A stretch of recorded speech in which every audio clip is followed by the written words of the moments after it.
कि कुरान शरीफ के औराक जब पलटते हैं तो आम तौर से हमारी आदत है कि अपनी उंगली को जुबान पर यूं रखा और वर्क को पलटा।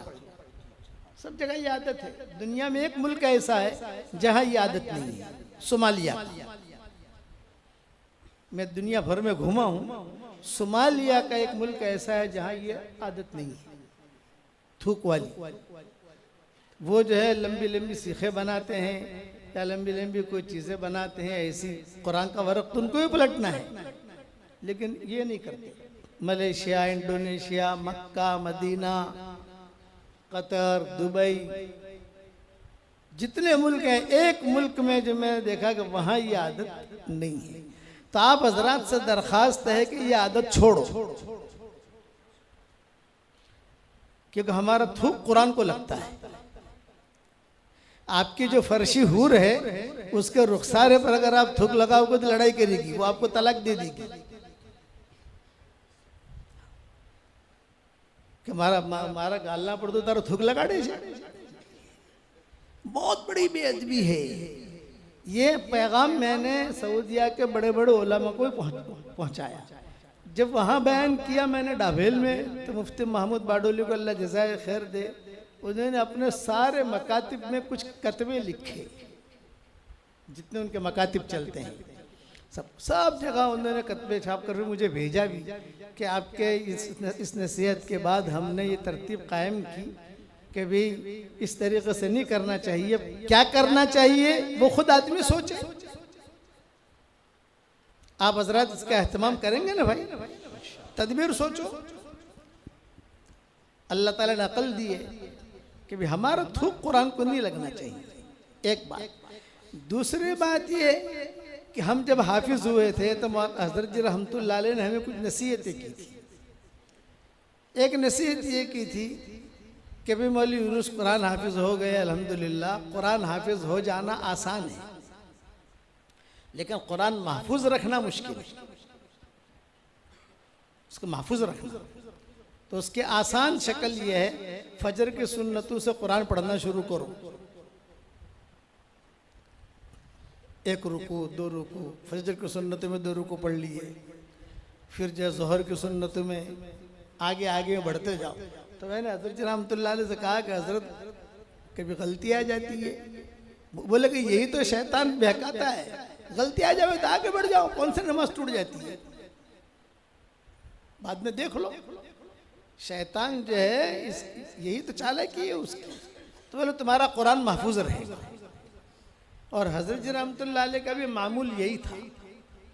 इसलिए आप हजरात भी जितने हाफिज हुए, हमारे दुनिया में जो मुरीदीन हैं, जो हमारे सबक सुनते हैं, हर जगह लोग हमें मिलते हैं, वो कहते हैं नसीहत पे हाफिज होता है। तो मैं कहता हूँ कितना पारे पढ़ते हो आप?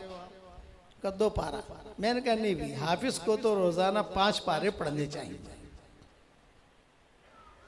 5 पारे हाफिज के लिए। जो हाफिज हो गया वो 5 पारे जो है पढ़े।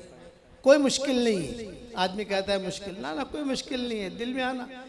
और हमने ये देखा, मिस्र का हमारा सफर हुआ था, तो आज सबसे ज्यादा कुरान की कदर हमने जो देखी वो मिस्र में देखी।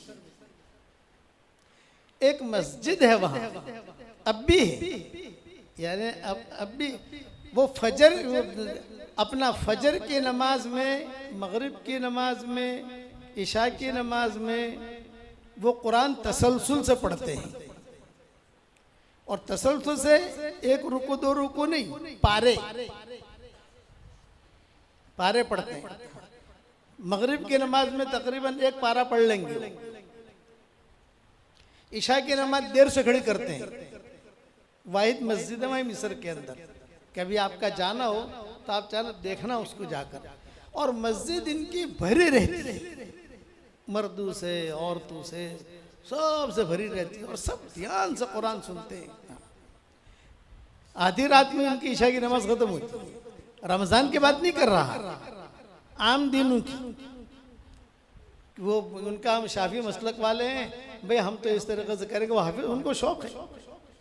अच्छा, ये तो मैंने कई पारों की बात बताई, लेकिन कई मस्जिदें मिस्र में हमने ऐसी देखी कि जो तसलसल से अपनी नमाजों के अंदर कुरान अइम्मा होते हैं ना, वो तसलसल से कुरान पढ़ेंगे।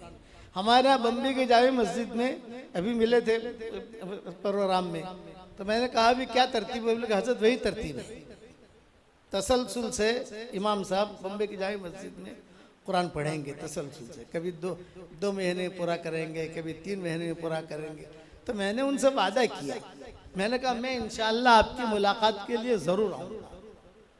एक दिन ईशा की नमाज में एहतिमाम से मैं उनके पास ईशा की नमाज के लिए पहुंचता हूँ। इसलिए एक नसीहत याद रखना, जिससे अल्लाह मोहब्बत करेगा उसे कुरान पढ़ने की तौफीक देगा, और जिससे अल्लाह मोहब्बत नहीं करेगा उसे कुरान पढ़ने की तौफीक नहीं मिलेगी।